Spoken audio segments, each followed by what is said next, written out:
Dick Griffin along with Marty LaCourie as we look live out on Bayshore Boulevard now, just past the Platte Street Bridge. A lot of the runners just getting out onto the Bayshore Boulevard flats, if you will. There you can see a gentleman rather proud of his country as he wears the British flag as a t-shirt and goes running by. And let's go out onto the course right now and see how the runners are coming. Out to Dave Sharp. Okay, thank you, Dick. We're on Bayshore Boulevard, as you said, and I guess it's a little too early to tell anything, but we can tell you at the first mile marker, the split time was 4:38. 4:38, Mel. What can we tell so far? Well, that's a fairly modest pace compared to past paces in this race, but we never know what they're going to do from this point on. The people that we see on your screen there in the lead group, this thick pack of maybe 20-25 runners, are those we expect to see there. All the favorites, all those who intend to be front runners. John Treacy is back about 3 rows. He's the favorite from Ireland. He expects to be there. He said he did not want to move right to the front at the beginning, but intends to monitor and watch what the other people do. The man setting the pace right now is number 19, Peter Butler. He's wearing the gray and white singlet, the shorts in the front. Next to him, to your left, number 3 with the red singlet and the gray shorts is the American Paul Cummings. Paul is the fastest man in this race at 15 kilometers. He's run this course 1 second. He's run another course, his American record time, 1 second faster than the Gasparilla course record. With this lead group, you see number 7, the short runner, is Sam Gotcha of Kenya. Also number 17 on the right side, the white singlet with the black shorts, is Peter Koech of Kenya, who won the Miami 10K 1 week ago. Okay, so let's go back to Marty and Dick. One thing today, we're not going to be able to tell fatigue by these gentlemen with the amount of sweat that they're going to have, that's for sure.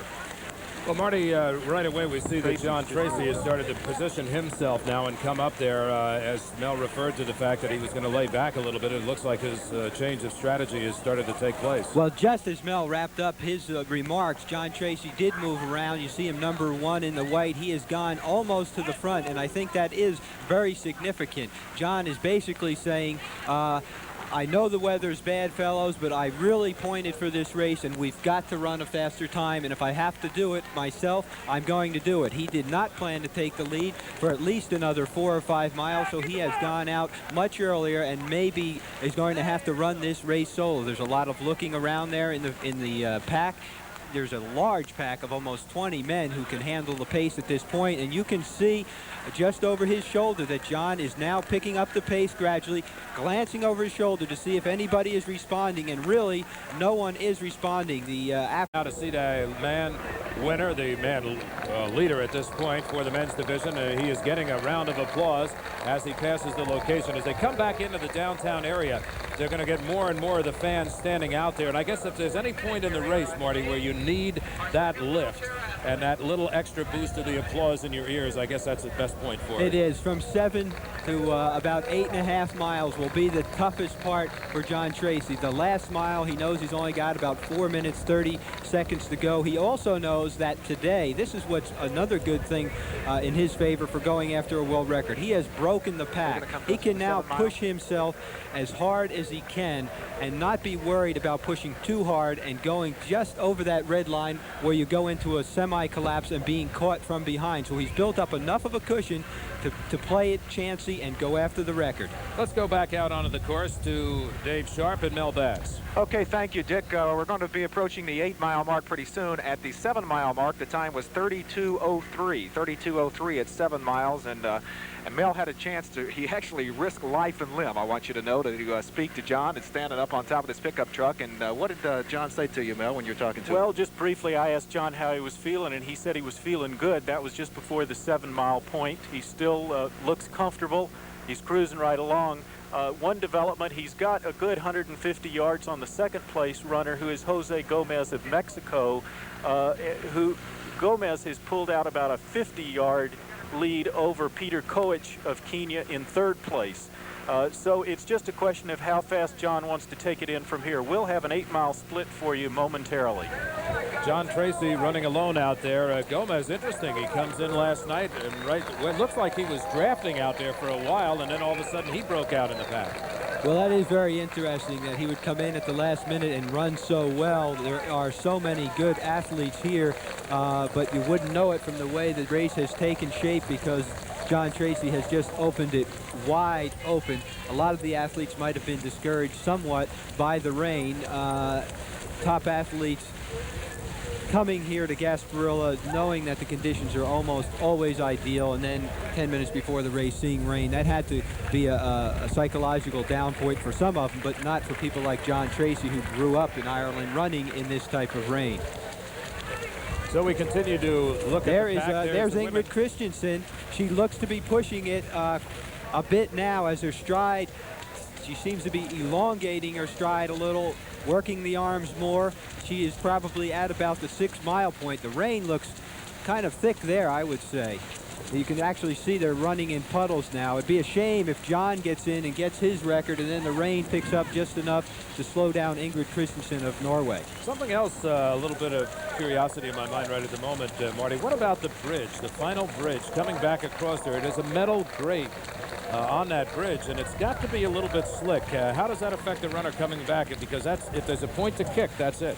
Well, there's no question if there's metal there that they can slip on, you've got to be careful, especially when they make that turn, which in past years 5 or 6 guys have hit that turn together, and it was very crucial. It won't be crucial for John Treacy this year. He'll be able to watch his step, and he'll lose a little bit on the slipping, but the shoes they're wearing today, they still have very good traction in the rain. Well, the rain has picked up definitely at our position in downtown Tampa now, and obviously it was coming in off of Bayshore Boulevard. There's another wheelchair runner coming down and getting a round of applause as he passes some of the final checkpoints, and there you can see the finish line. These wheelchair runners very, very proud of their accomplishments, and rightfully so. I think they are by far the most determined athletes out here today. And on the course right now, we have quite, I would say, an interesting finish shaping up, and there you see John Treacy. Let's get comments from out on the truck. Well, the last 2 pictures told an interesting story. As we looked at the wheelchair athletes, we could hardly see it because at the finish line where we are, Dick, it's raining quite hard. But as you look at John Treacy and I look out over Curtis Hickson Hall, there seems to be a bright spot. So the sun is almost shining on John Treacy as he makes his way to the finish and hopefully a new world record. Dave Sharp, are you getting some of that sunlight? Exactly, we are. In fact, it is exactly like Marty said. It was a good burst, about between 7.5, 8 miles. Certainly, for John Treacy. Well, he was backing up what you were saying there, that there was a burst of sun out there, a very hard rain at first, about 7 or 8 miles, and then a little bit of sun coming out. But look at downtown Tampa, Marty, and this is real rain. This is honest to goodness sheets of rain coming down here now. We are getting that burst that they got out on the course a few moments ago. Very big difference, and I have to smile. John's the lucky Irishman. My brother's toast to me at my wedding was that old Irish saying, "May the wind be at your back," and John's had the wind at his back coming in here the last 3 miles, but he really deserves it because it took a lot of guts to take off like he did after 1 mile and just go into the lead. He really didn't know what else was going to happen behind him either, and I'll be curious to know if he is aware that that is such a big split behind him. Well, he has a lot of confidence in his training. He came very well prepared. John's not by any means a cocky guy, but his confidence level was so high coming into this race. He knew that he prepared well. He really knew that he could do it, and that's what you have to have, a lot of confidence against a field like this. And Marty, we talked about goals. He's a very goal-oriented runner. And I would have to say that in this case, he is running literally his own race. And I don't think it mattered whether he was in a pack or running solo as we see him right now coming into downtown Tampa. He is running himself. He is doing his own race. And he does that in his life. It's very tough in running today, once you're successful, to turn down the big money that's offered to these athletes to come and race and over-race. And John Treacy and I, in fact, I was with him last night, and at the New York Marathon right after the Olympics, I was talking to John and said, "Gee, you just got second in the Olympics. Now you're going to be running a couple of marathons a year." And he said, "No, Marty, I'm not going to run until the European Championships in 2 years." And I said, "Oh, John, come on.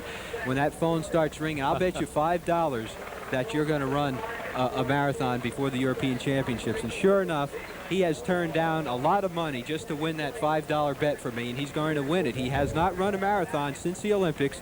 He sets his own schedule, no thought to how much money is involved, and that's why he has managed to run well every time he comes to the line. And the John Treacy approaches us, and that means the sun is also approaching the finish line here. This is the most amazing sight I have ever seen. We look out of our vantage point, and the clouds are literally blowing away from the finish line as John Treacy comes home. You can see the reflection right behind him. John Treacy still pushing, still going for it, still running his own race. Mentally, he is against himself in this. Now, I have to say that shot possibly belies it a little bit more. The camera's a little bit greater distance away, and as a result, where it looks like a little bit more rain because it's coming down onto the street. But in reality, the rain is clearing out of downtown Tampa, and he is going to have a very clear finish as he comes across the line. He's getting close now, and you can see he's starting to try and lift his knees. He's pumping the arms a little bit harder. It is getting hard for him physically, but he also knows that with less than a mile to go, he can start to go into a different form to really pump those arms, and he can make it to the finish line. A man who has seen both the ups and downs in his career, twice the world champion in cross-country running. Then for 4 years he was injured, never really won anything, then came out of nowhere for second in the Olympic Games, and now he's going to win here in Gasparilla and 57. Wow. And John Treacy has run one of the most amazing run from the front races that you're ever going to have a chance to see here. And he has held off Peter Koech now getting second. Koech with the speed of a great 5,000-meter runner, just reeling in Jose Gomez at the finish line. Gomez has to be happy with third place here. I think Gomez came in second place. There we have them coming across the line here, and again a very fast race, and the sun coming out in downtown Tampa now. It's brighter and brighter, more of the runners continuing to finish, but a tremendous run by John Treacy. And you've really got my curiosity going about that hand now, because I was watching it at the end and he started doing it a little bit faster. Well, we'll have to get down there and talk a little bit with John, which we will do. John ran here back in '84, ran 42:57. Today he ran 42:59. But when he ran here in '84, he was third. Today he's the winner. So there's going to be a lot of consolation for him there. Somewhere towards the end of the race, over the last 3 miles, a record seemed to slip away from John, and we'll try and talk to him about that in just a few minutes. All right, let's go down to the finish line now, and I think John Treacy has had a chance to catch his breath, and let's find out about that run that he had out there where he broke away from the pack, and also we're going to find out a little bit more about that hand movement where he opens and closes his right hand. Dave? Okay, thank you very much, Dick. He does not have an earpiece right now, so I'll have to ask the questions that you might have for him until we can get him equipped with an earpiece. First of all, John, congratulations. I guess it has to be a surprise to a lot of people that you started out so quickly. Surprised myself as well. You know, our first mile was slow, and then there was really no one picking it up, and then I took the lead, and I was surprised how easy everyone let me go. I don't know what, they might have been a bit concerned about the weather, or you know, on me making a move that early, but I was really surprised that I got away so quickly. What strategy did you have when you knew about the weather this morning? What did you decide to do? Well, I wanted to see how I felt for the first 2 miles. I really wanted to sit in for the first 4.5 miles, but I felt the pace was too slow. And I didn't want to run. I didn't want to run a pace that would suit fast people like Dave Lewis and Paul Davis-Hale and Peter Koech. I wanted to run my race, and if I wanted to run my race, it had to be a 15K, not a 10K, you know? Marty pointed out, Marty LaCroix, during the race that you really didn't even seem to look back, that there was no pacing and not a lot of strategy drafting or anything. You weren't worried about anybody else. No, once I got away, I was feeling so good. I knew nobody would catch me. And, you know, the last 3 miles I slowed down a lot, but I asked Jack what type of pace I was on, and he said you needed 14 minutes to break the world record, so I said forget it, I'll just cruise in. Okay, Marty has one question. Marty, relay that to me, and I'll ask John for you. Well, John just about answered it. He looked after the first mile like he was going to go after the record, and then at about 3 miles, he started to lose pace on the record. Did he just feel that 14 minutes was too fast for him? Right. Marty asked, after the 3 miles, it looked like you might be going for the world record, and you slowed up a little bit. What was the reasoning there? I think the first 2 miles was really too slow for a world record to be on. you know, I picked up the pace to get away and to speed it up. You know, the fact that I was running alone, I think, was the fact that the race was slow. You know, I was in the lead for an awful long time on my own, and I really was in no danger of being caught. So, you know, like the competitive edge had kind of gone. Like if there was someone within 50 yards, I would have been pushed the whole way. John, we have a monitor over here to your right, so you can look at some of the action going on in some slow motion. What was going on in your mind right here as you were coming down the line? Well, you know, I knew it was all over at that stage, and it was good to be finished. You've been pointing to this. You bypassed Miami. You bypassed a lot of other races. This is the one you wanted, and this is the one you got. Yeah, I think if you plan your races properly, you can come out a winner in the important ones. What is it about Tampa that in this race in particular, some of the things that happened today, the weather wasn't great for some people, but for you it was fine? Well, you know, I'm an Irishman, and we get rain in Ireland every day of the week. So, you know, the rain didn't bother me at all. Actually, it was the humidity that bothered me, and I was very happy when it rained, because I think if it didn't rain, it would have been very, very close out there, and I think the pace might have been a lot slower. 42.59, you pretty happy with that? Yeah, I am, yeah.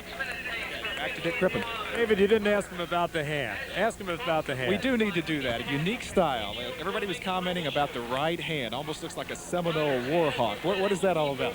Which right hand? Ask him why which right hand? Sometimes he balls it up, and other times he's got it open. The way I carry it is The way you carry it, that's what they're talking about. You know, that's for guys that, you know, might be passing me when we're running on the track to give them an elbow out. But you never have to worry about that. There's nobody around. Well, you know, when you run 5Ks, you do. John, thank you very much. We'll be waiting for Ingrid Christensen, who should be along any moment now, as she, of course, was the women's winner. 48 is the time.